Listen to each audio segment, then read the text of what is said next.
So here is question number 2 for this. Okay, so let's jump in. I don't like that root in there. Given the function, okay, so find the domain. So this is great, kind of gives us back. Well, the domain, well, we definitely, so this can't be negative, right? Because we can't take a square root of a negative number. So we right away will know that t has to be greater or equal to 0. So that's 1. So we have a problem there. And then the denominator, so 27 minus t cubed, this cannot be equal to 0, right? So if we solve this actually for 0, so I'm going to get 27 equals 2t cubed.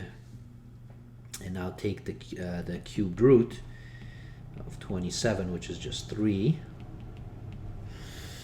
Okay, so within this, so this is our restriction, and based on this, okay, so t cannot be equal to 3. So that means our domain is going to be t, okay, is an element of real numbers. However, or such that t has to be greater than 0 and t cannot be equal to 3. Okay, so that would have been our domain.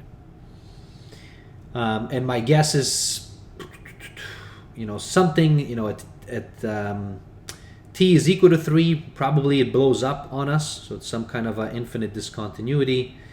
And then obviously to the left of 0, it just won't work because of the square root. So let's take a look here. What else do they ask? Are there any discontinuities for GT? If so, what kind? Okay, so there you go. Are there any discontinuities? Okay, so on this domain. So what we have to know is what happens. So if you are graphing this out like so this is my t. So we know that, so this is t at 0. So we know that, our function is just not defined to the left of that. That doesn't mean that it's discontinuous in any way. Okay, now at 0, obviously it's still defined. Okay, so notice at t is equal to 0, we're going to get, so if we substitute it into here, you get 1 in the numerator and 27 in the denominator. So it's going to be, it is defined, it's somewhere over here. Now, what happens, okay, at t is equal to 3? So this, we can do it in this way. We can say, so if you wanted to know, okay, so I can find the limit, so let me copy. You can certainly start substituting from the left into the right and being able to see what happens. All right, so, one of the things that we can do is you can say, okay, so what happens as, the limit as t, okay, is approaching 3 from the left. So that means that t is going to be, 2.999, etc. Okay, but it is less than 3. If that happens, okay, so notice that this in the denominator is actually, it's going to be getting closer to 27, but it's going to be less than 27 because this is less than 3. So that means that the denominator is going to be positive. Okay? The numerator, that's not a problem. We can even substitute 3 in here. But clearly this is positive and this is positive. So it's going to be positive. So it looks like this is approaching and it's going to blow up on us to positive infinity. If we do this and we say t is approaching 3 from the right hand side, so that means t is going to be 3.0000. So it's just all over. Now in that case, the denominator is going to be, because now we're making this bigger than 3, so 27 minus 27 plus something, right? So that's going to be something, but this is negative. So that means this thing is going to be negative. So that means from that side, it's going to be negative throughout. So that's interesting. And so that, from the other side, it's going to be negative infinity. So it's going to be like this. It blows up in this way, and this blows up in that way. Okay, so that's what we would have found. Now, if we substitute, so if we would have taken the limit of this as t is approaching to 3, so from this entire thing, if I had this whole thing, so let me erase all of this, and I try to apply the limit properties, right? So if I bring this all in here, so that's all good, right? So I would get 3 plus 1, so that's fine, right? I don't have a 0 on top. In the denominator, I do have a problem because here I'm going to get this. So this is going to be undefined, right? So if you recall, if we would have gotten 0 over 0, then we can't really tell what the limit is. But if you use this and you get a number, n, which in this case is this number, divided by 0, this is undefined. So that means that the limit just does not exist. And it tells us that we do have a infinite discontinuity. So that's one of the criteria here that you can tell. The other thing, of course, you can do is what I just did over here, and you would have seen that this thing just blows up on us, right? To the negative and positive. So this kind of looks like that, and that's pretty neat. So this goes in this direction, and then actually as this t, okay, gets bigger and bigger and bigger, so that means this is going to be approaching basically 0. So this is kind of just going to look like this, and then this is looking like that. So I can sketch it. So if you remember from sketching from your advanced functions course, you can kind of even sketch this out and then see this. So are there any discontinuities? Yes, there is one at t is equal to 3, and it is what kind? It's an infinite discontinuity right there. Now, the third one, does the given limit exist? If so, what is it equal to? So this particular limit. So notice we're approaching this from the right. If we were approaching it from the left, then it doesn't exist because it's not defined, right, for t less than 0. But since we're approaching it from the right, actually, that's not a problem at all. So taking this, let me copy this and bring it down here. So if I am doing, and I'm saying I want, the limit of gt as t is approaching 0, but from the right, that's not a problem. It's defined there. And in fact, I can just, as I did, right, I can distribute this across in here, and it's approaching 0. So I'm using my limit properties, so I'm going to get 0 plus 1 all over 27 minus 0. So this is just 1 over 27. And that is the limit as t is approaching to 0 from the right-hand side. From the left-hand side, it doesn't exist. So the overall limit as t approaches to 0 doesn't exist because we need both the right and the left, but the right does exist, and it's this. So that is that example right there. That's a good one. Welcome back. All right, so this is question number 3, okay? So from our test, okay, on limits. So we have construct a function that is defined for all x on R and satisfies, okay, so these particular constraints. What discontinuity is present at x is equal to 1? Okay, well, we're constructing this, so we're gonna know exactly what happens. So what do we need here? We need the limit as x is approaching 1 from the positive side to be equal to -1. The limit from the left-hand side is supposed to be 1, so -1 over here, +1 over here.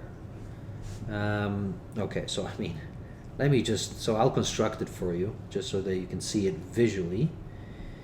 Okay, so this is my x. I'm going to be mapping out my fx for my, sorry, we're approaching 1, so 0, this is 1. And what I have from the right-hand side, it's -1. Okay, so it's approaching this. And now at 1, it's 0. Huh. Okay, so it's 0, that means it's here. The limit from the right is -1, so I have to do this. Okay, if I'm constructing a function, don't make it complicated. I'll just do a constant. Basically, just do this. right? So this just goes off. And yes, the limit as we're approaching over here, right, as we're going, whoops, okay, as we're going in this direction, this is not going to work. Not very good arrows there. So as we're going in this is -1.